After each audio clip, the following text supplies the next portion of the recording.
इसलिए हे मेरे पुत्र, तू उस अनुग्रह से बलवंत होता जा। आप देखें, ये मानवीय रीति रिवाज ही है जो कलीसिया के लिए खतरा है। लोगों का यह विचार कि आप स्वयं ईश्वरीय अनुग्रह के लिए कार्य कर सकते हैं, इस विचार का खंडन करते हुए पौलुस कहता है, अनुग्रह में बलवंत हो जा। जो मसीह यीशु में है और जो बातें तूने बहुत से गवाहों के सामने मुझसे सुनी हैं, उन्हें विश्वासी मनुष्यों को सौंप दे जो दूसरों को भी सिखाने के योग्य हों। और इस प्रकार सुसमाचार फैला। जैसे कि पौलुस ने कहा, अब तुम स्मरण करते हो उन बातों को जो मैंने कहा और जो मैंने कई भाइयों को सिखाया था। अब तुम इन्हीं बातों को लो और उन विश्वासी भाइयों को सौंप दो जो दूसरों को सिखाने के योग्य हों, जो परमेश्वर की सच्चाइयों में मनुष्यों को अनुशासित करें तथा अपने जीवन को दूसरों के लिए खर्च करें। जैसे कि हम बूढ़े होते जाते हैं, हम अपने समय को जवान सेवकों में लगाएं, उनके साथ बांटें, उनको उपदेश दें, परमेश्वर का वचन उन्हें सौंपें ताकि वे बाहर जाएं और इन्हीं बातों को उन विश्वास योग्य लोगों को सौंप दे जो बाहर जाकर दूसरों को सिखा पाए। जब हमने अपनी सेवकाई का आरंभ किया, हम सप्ताह में 5 बार पुरुषों के एक समूह से आए और कई बार उनकी पत्नियों से मिला करते थे। 2 वर्षों तक सप्ताह में 5 रात हम एकत्र होते थे ताकि इन पुरुषों को कई पुस्तकों को पढ़े जाने द्वारा तथा उनके साथ संपूर्ण पवित्र शास्त्र को देखने के द्वारा परमेश्वर के वचन को सिखाएं। 2 वर्षों के बाद इन पुरुषों से मैंने कहा, ठीक है, अब समय आ गया है कि आप लोग अपने अपने घरों में पवित्र शास्त्र अध्ययन का आरंभ करें। और इस प्रकार उन्होंने अपने घरों में पवित्र शास्त्र से शिक्षा देना आरंभ किया। 2 वर्षों के बाद कई लोग जिन्होंने उनके घर के पवित्र शास्त्र अध्ययन के द्वारा उद्धार पाया, उन्होंने अपने ही घरों में पवित्र शास्त्र अध्ययन आरंभ किया और ये आत्मिक पीढ़ी से आत्मिक पीढ़ी को इस तरह सौंपा जाने लगा। वे लोग जिन्होंने पवित्र शास्त्र अध्ययन द्वारा उद्धार पाया, वे खुद ही अपने घरों में पवित्र शास्त्र अध्ययन की शिक्षा देने लगे, जिसमें और भी लोग उद्धार पाते थे। और जिन्होंने भी अपने ही घरों में पवित्र शास्त्र अध्ययन आरंभ किया, और इस तरह से ये चलता चला जा रहा है। और जो आपको सौंपा गया है उसे आप विश्वास योग्य लोगों को सिखाते हैं, और जो दूसरों को सिखाने के लिए तब योग्य हो जाते हैं। आप दूसरों को शिष्य बनाते हैं कि वे बदले में दूसरों को शिष्य बनाएं, और इस तरह से ये काम बढ़ता जाता है। पौलुस ने कहा, मसीह यीशु में अच्छे योद्धा के समान मेरे साथ दुख उठा। हम एक वास्तविक लड़ाई के मैदान में हैं, जो एक कठिन लड़ाई है। ये लड़ाई मनुष्य की आत्मा के अनंत भविष्य के लिए है। ये एक भयानक लड़ाई है। शत्रु निर्दयी है, वह रात और दिन आक्रमण करता है, वह रुकता नहीं, दबाव अधिक है। पौलुस ने कहा, अच्छे योद्धा के समान दुख उठा, हम सब्र रखें। 4थी आयत, जब कोई योद्धा लड़ाई पर जाता है तो इसलिए कि अपने भर्ती करने वाले को प्रसन्न करे और अपने आप को संसार के कामों में नहीं फंसाता। और प्राय यही हमारी समस्या होती है। जैसे यीशु ने कहा, इसलिए सावधान रहो, ऐसा न हो तुम्हारा मन खुमार और मतवालेपन और इस जीवन की चिंताओं से सुस्त हो जाए और वह दिन तुम पर फंदे के समान अचानक आ पड़े। प्रभु यीशु यहाँ पर बताते हैं कि किस प्रकार से ऊंट कटारे गेहूं के साथ बढ़ते हैं।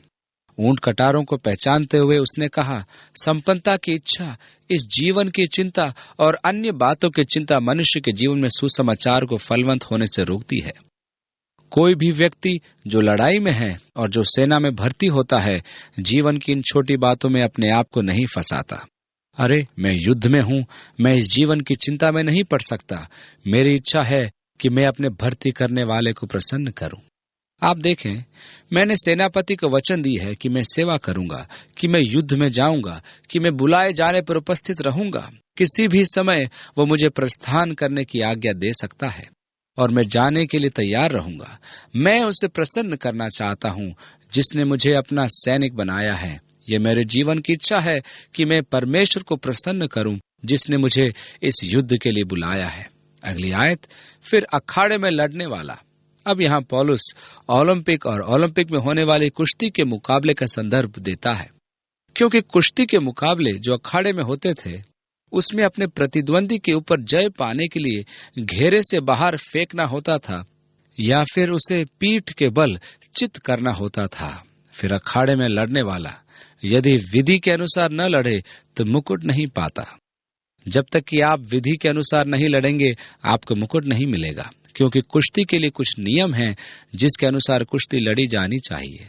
जो किसान परिश्रम करता है, वह किसान जो खेत में परिश्रम करता है, कटनी के पहले फल को पाता है। जब आप खेत में काम करते हैं तब आप उसके फलों को खा सकते हैं।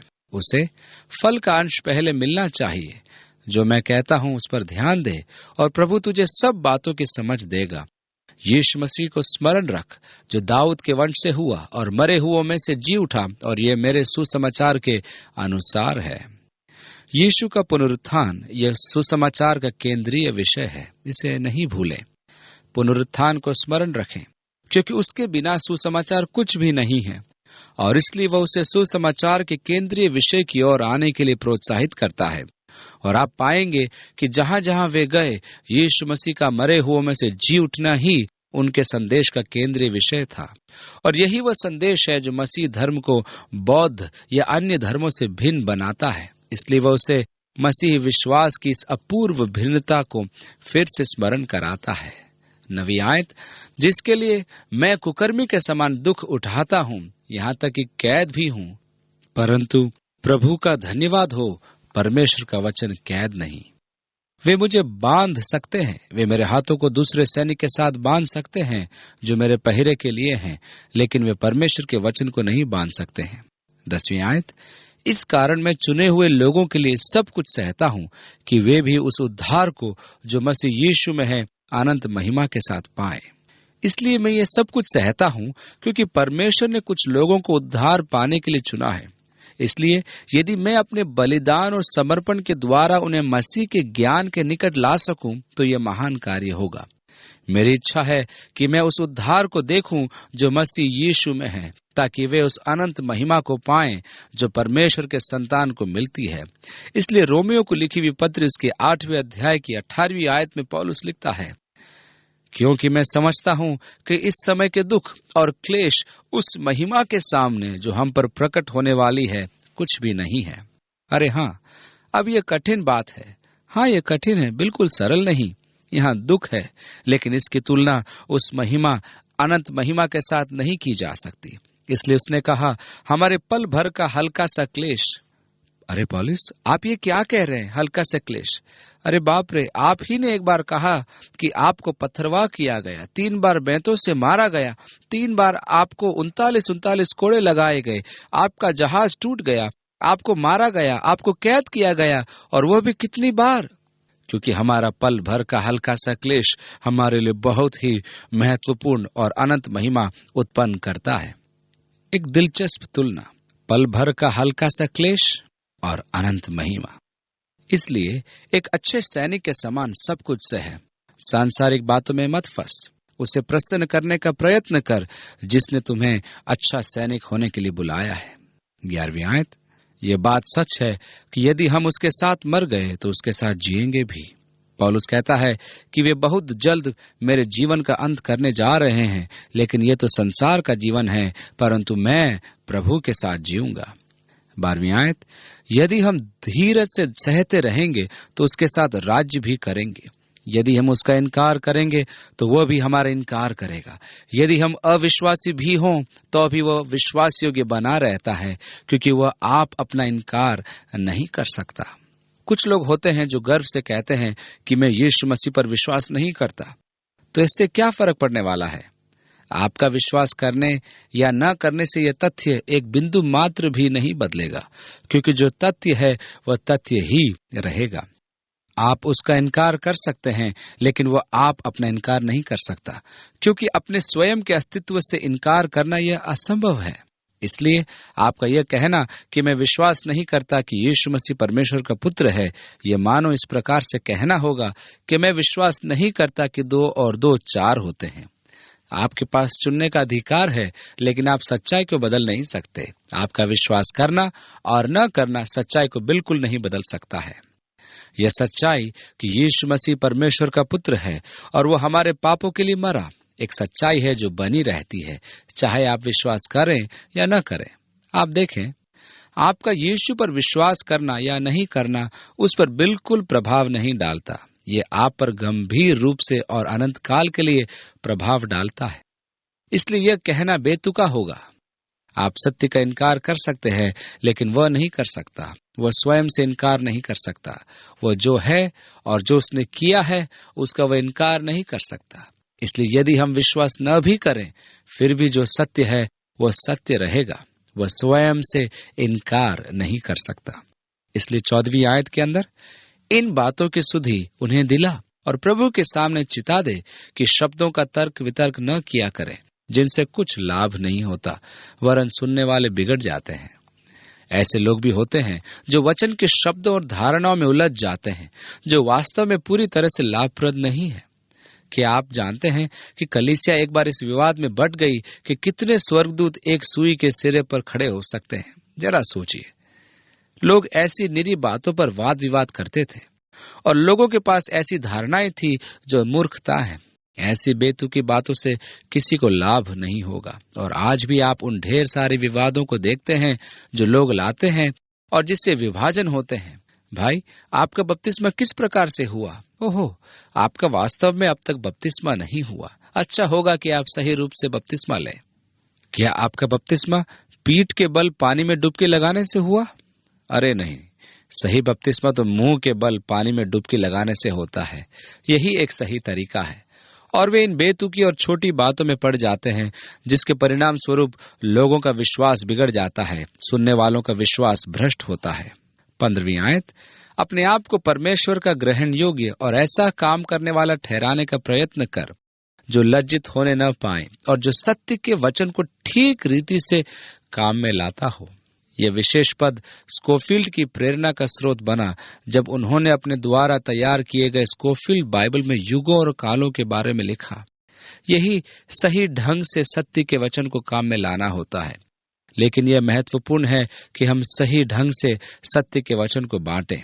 यह महत्वपूर्ण है कि हम सीखें।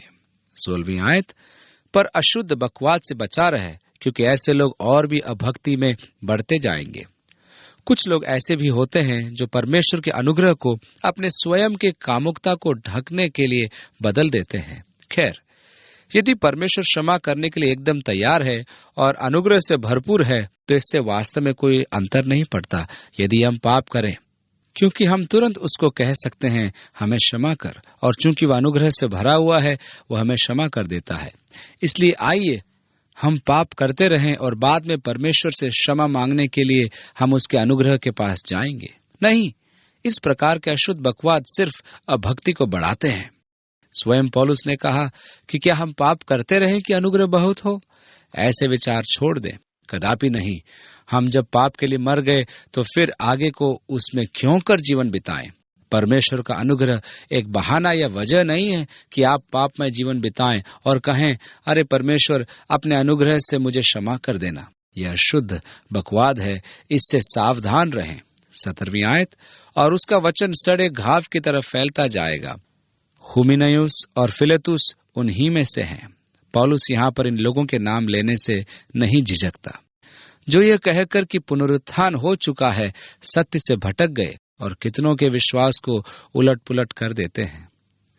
अब यहोवा विटनेस वाले कहते हैं कि क्या तुम नहीं जानते, पुनरुत्थान तो हो चुका है और सन 1914 में यीशु फिर से आया। अरे, मैंने तो सोचा था कि हर एक आंख उसे देखेगी।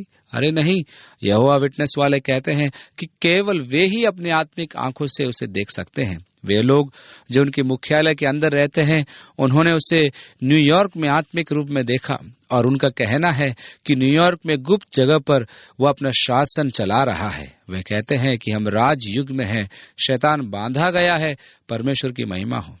जो ये कहकर कि पुनरुत्थान हो चुका है, सत्य से भटक गए और कितनों के विश्वास को उलट पुलट कर देते हैं।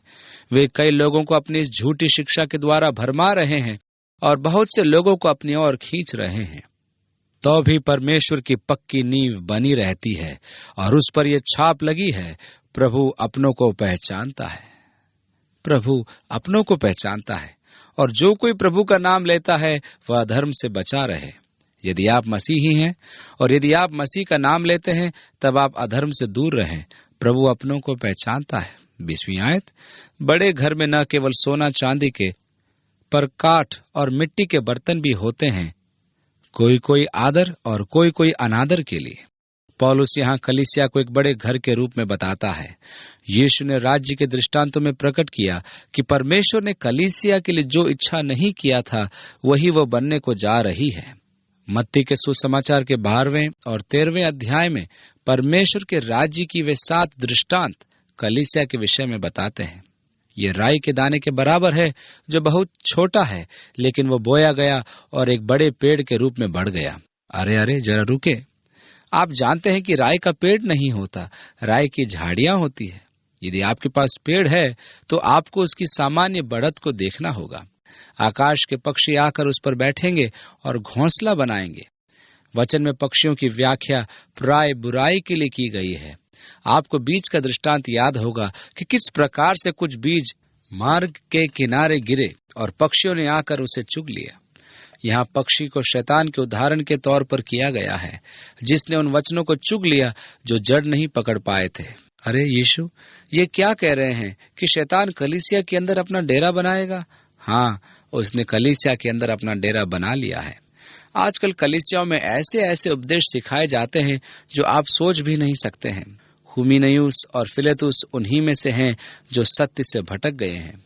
दुष्ट विचारों के दुष्ट मनुष्य जो पादरियों का चोगा पहन लेते हैं और रेवरेंड या पादरी की उपाधि को ले लेते हैं, और ऐसी हर एक तुच्छ बातें जो हमारे समाज को धर्म भ्रष्ट और नष्ट कर सकती हैं, उसका ये लोग समर्थन करते हैं। ऐसे लोग भलाई की बातों को छोड़कर सांसारिक बातों के लिए लड़ते हैं। पादरियों के गुट ने अमेरिका के राष्ट्रपति रीगन द्वारा सन 1983 को बाइबल वर्ष घोषित करने के विरोध में कोर्ट में मुकदमा दाखिल किया।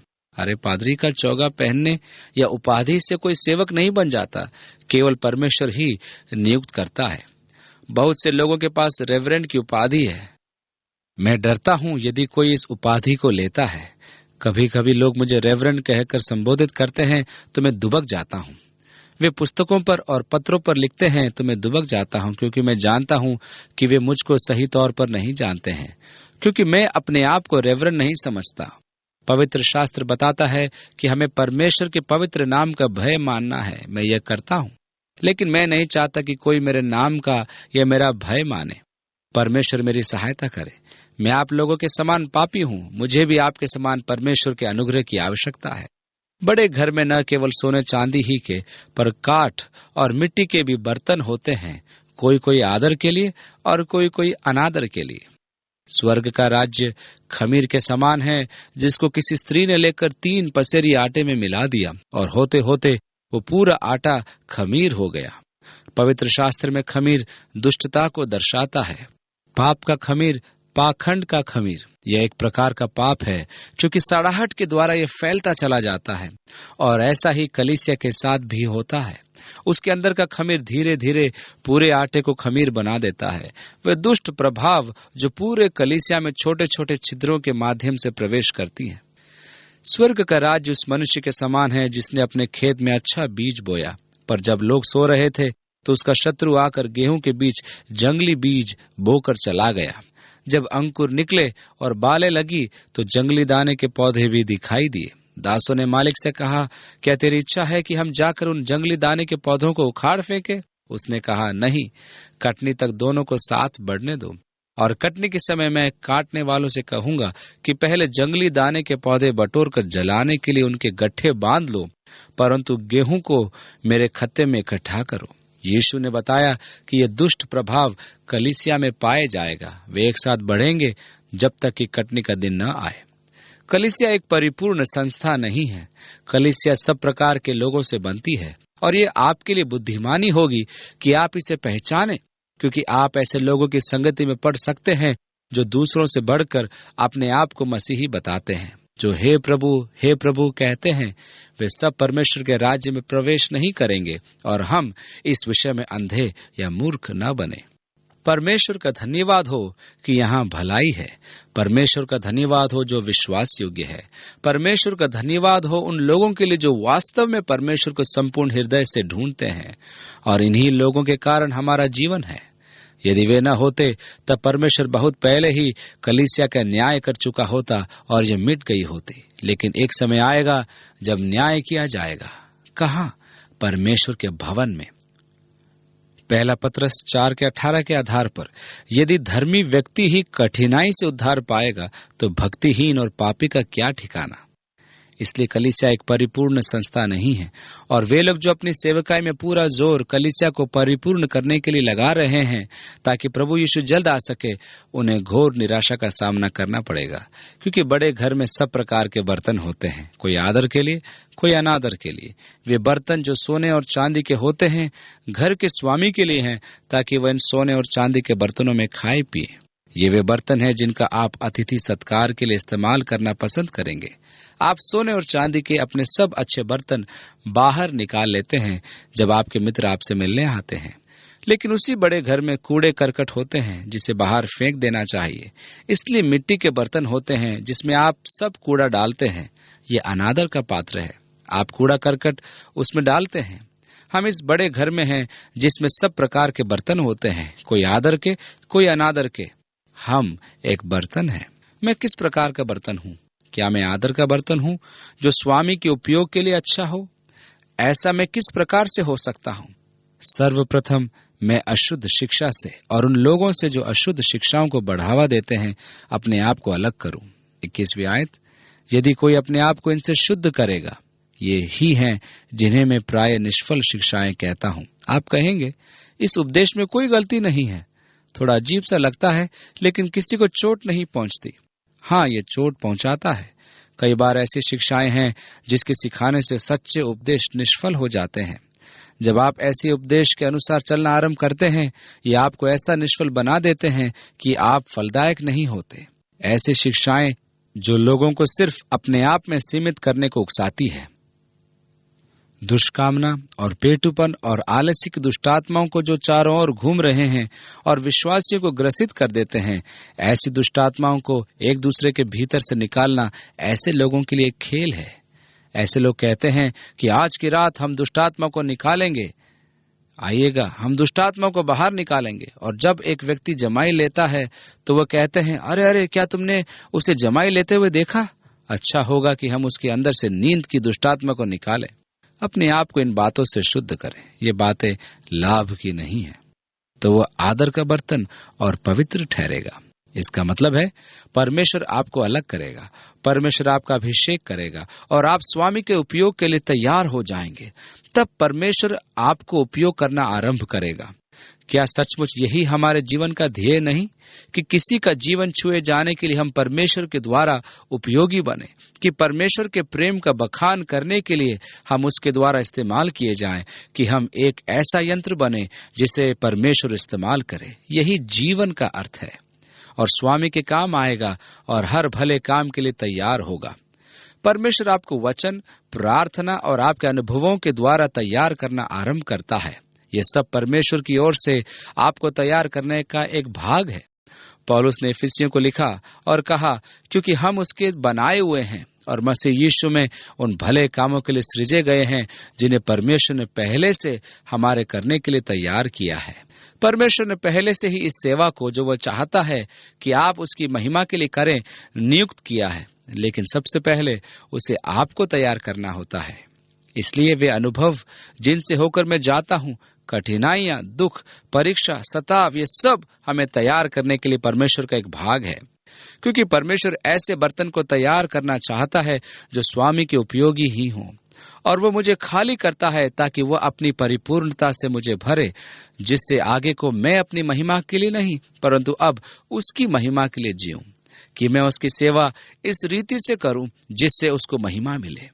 उसी प्रकार तुम्हारा उजियाला मनुष्य के सामने चमके, कि वे तुम्हारे भले कामों को देखकर तुम्हारे पिता की जो स्वर्ग में है बढ़ाई करें।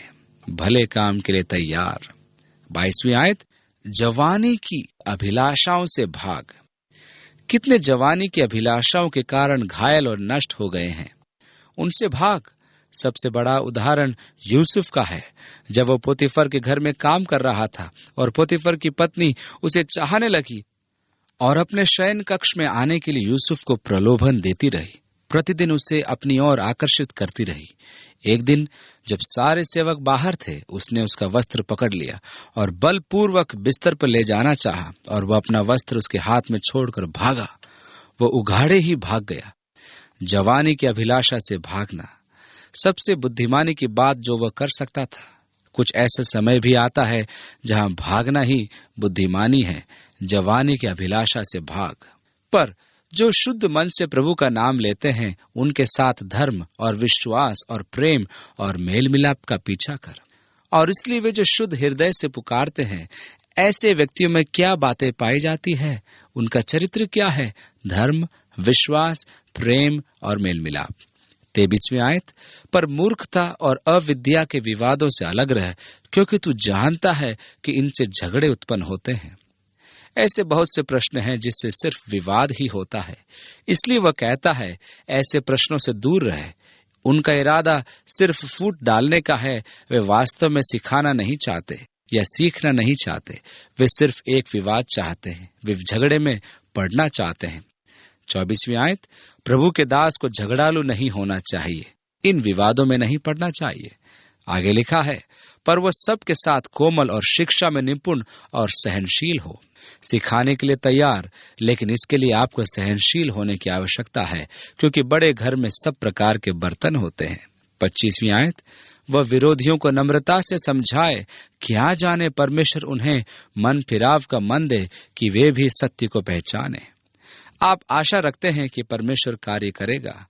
आप समय लेकर सहनशीलता और नम्रता के साथ सिखाते हैं और आशा करते हैं कि क्या जाने उनका मन फिराव हो जाए और वे भी सत्य को पहचाने।